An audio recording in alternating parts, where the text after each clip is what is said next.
paglagpas ng kanto, ayan, full turn ng steering wheel. Ayan, full. Then antayin natin, papantayin natin yung manibela natin.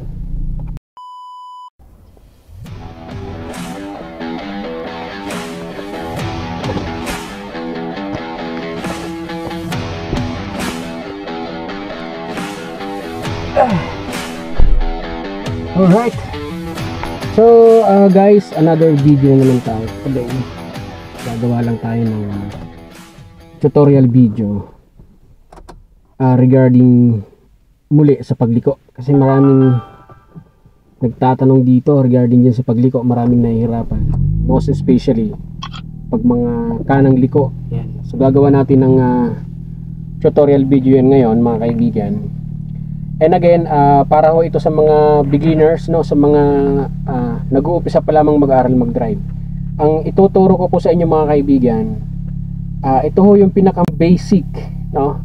Dahil dito ho magsisimula yung foundation nyo kung paano kayo makaliko ng safe, ng ligtas, na hindi po kayo sumasabit sa gilid, sa mga kanto or sa mga gutter.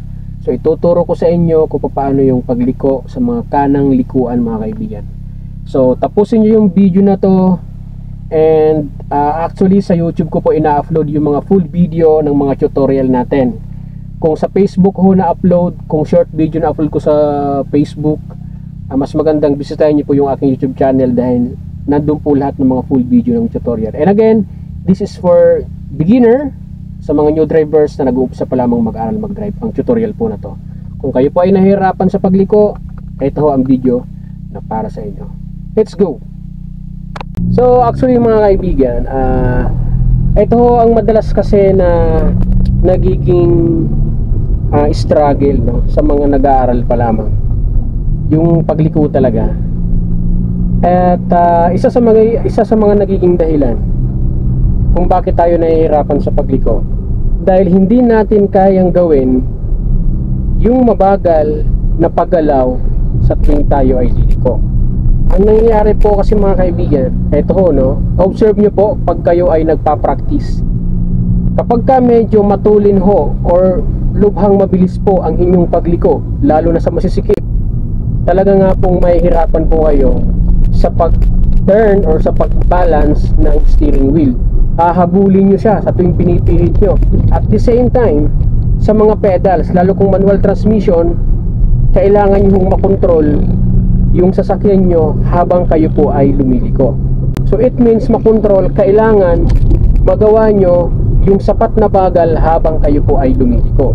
Ngayon, paano ba ginagawa yon? Ipapakita ko sa inyo mamaya habang tayo ay paliko sa mga kanto. Actually, on the way na tayo, mga kaibigan. Pupunta ho tayo sa medyo advanced, sa medyo busy, no, sa city. May mga likuan dyan pa kanan. Doon po tayo pupunta. At papakita ko sa inyo, mga kaibigan, yung magiging situation sa pagliko natin.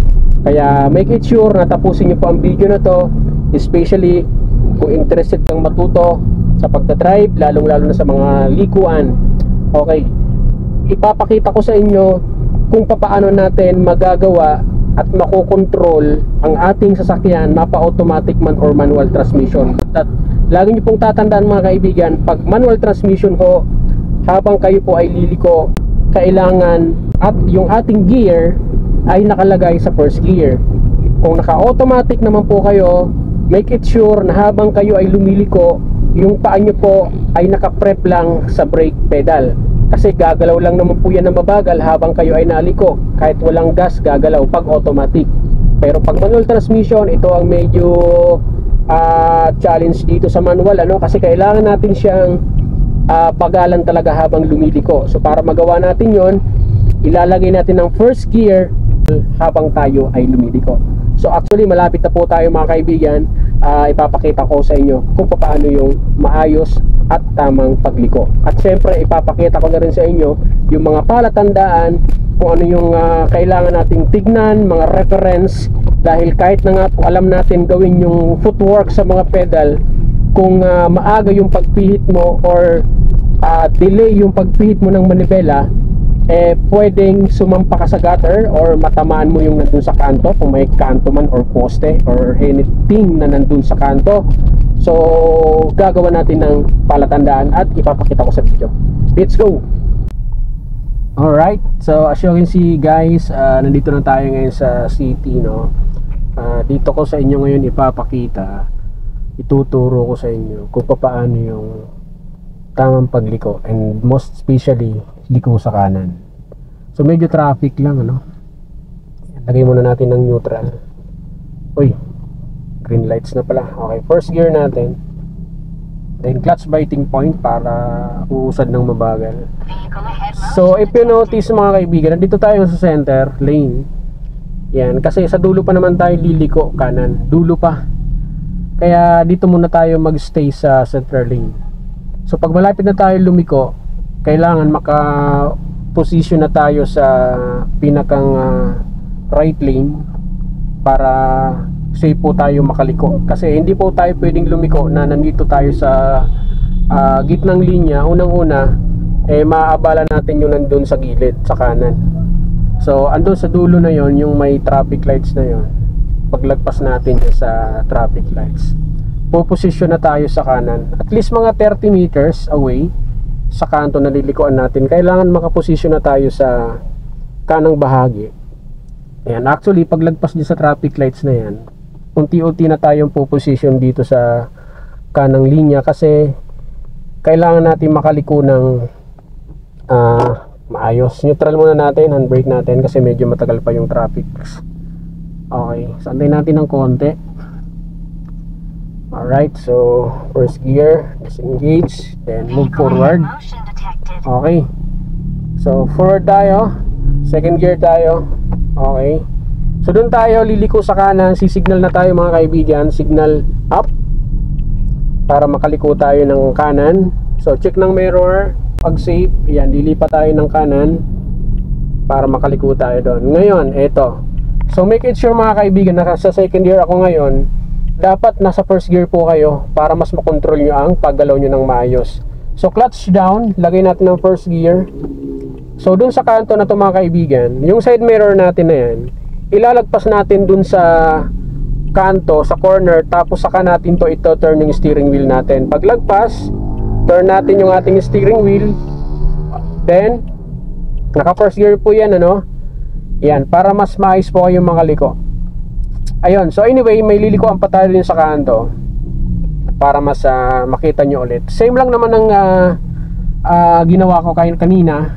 Ang gagawin natin dun sa unahan. So liliko ulit tayo sa kanan dun mga kaibigan. And actually naka second gear na ako ngayon. Pagdating natin dun sa kanto, sa lilikuan natin, kailangan ko siyang ibalik ng first gear para mas mapabagal natin yung ating sasakyan. So lipat na tayo sa kanan, signal up.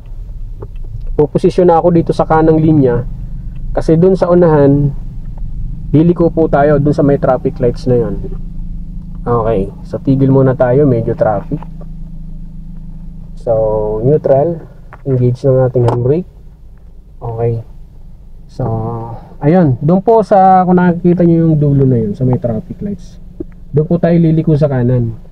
So kung kayo po ay matulin, approaching kayo sa kanto nilalikuan nyo, kailangan ho bagalan nyo na at ilipat nyo ng first gear bago kayo makaliko. Kailangan nasa first gear na kayo para mas makontrol nyo ng maayos habang kayo po ay lumiliko. Okay, so green lights na. So clutch down, first gear, disengage natin yung handbrake natin, then clutch biting point, moving forward tayo unti-unti. Okay, yun.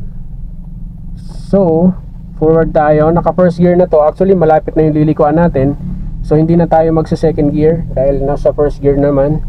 So liliko tayo doon sa kanto. Okay, yun. So inabutan tayo ng red lights. Okay, tigil muna tayo. Neutral, higit natin yung handbrake natin. Okay, so medyo matagal-tagal pa to, 96 seconds. Pansin nito mga kaibigan, ano, ayan, No right turn on red signal. Ayan, bawal daw lumiko kapag naka red signal. So antayin natin. Okay. So ito, magandang timing to. Kung nakikita nyo ho yung fire hydrant na yan sa kanto, ayan, ang gagawin natin dyan, dahil liliko tayo sa kanan, ilalagpas natin yung side mirror natin. Yung side mirror natin na yan, ilalagpas natin dun sa kanto, dyan sa may poste, dyan sa may fire hydrant na yan, at saka natin to pipihitin yung manibela natin. No, kailangan natin tong ipihitin mas full turn, mas maganda kasi medyo liko po kasi yan. And make it sure naka first gear kayo habang lumiliko para kontrolado nyo po ng maayos yung paggalaw. Kasi kung kayo po ay matulin na liliko dyan, siguradong baka sumabit kayo sa kanto, or baka ayan, may mga kasabayan tayong lumiliko dyan galing dun sa kaliwa, baka magsabitan. So para mabagal at control nyo po ang paggalaw nyo, make it sure na naka first gear kayo habang kayo ay lumiliko. Ayan. So clutch biting point, para hindi po kayo mamatayan, huwag nyong bibitawan ng mabilisan yung inyong clutch. Okay, lagay na natin ang first gear. Disengage natin yung handbrake. Okay, then forward tayo. Ilagpas lang natin yung side mirror natin dyan sa kanto, at saka tayo magto-turn ng steering wheel. Okay, ayan, full turn, steering wheel, naka first gear yung ating gear, then straight natin pabalik. Okay, so ganun lang ho mga kaibigan, ano. So aralin nyo na naka first gear kayo habang kayo ay lumiliko sa mga kanto. Even left turn, kahit sa mga likong pakaliwa mga kaibigan, basta't likuan ang pinag-uusapan, first gear lagi ang gamit nyo.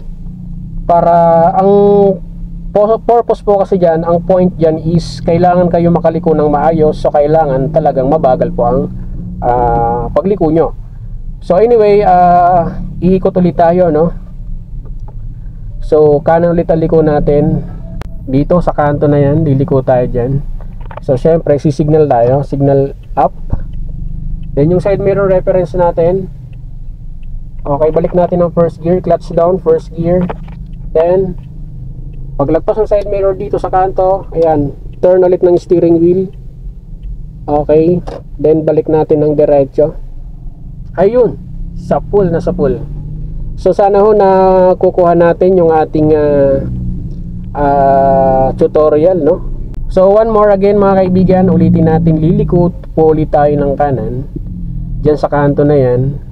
And naka first gear na naman siya, okay na siya, naka setup na siya ng first gear. Ang gagawin na lang natin dyan sa kanto na yan, ilagpas lang natin yung side mirror, then tsaka po natin ikutin yung manibela.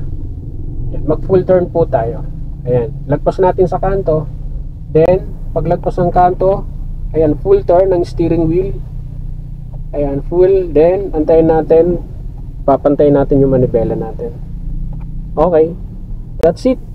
So sana ho nasundan nyo po yung video, especially po dun sa mga new drivers, sa mga beginners, at sa mga nag-uumpisa pa lamang mag-aral, mag-drive.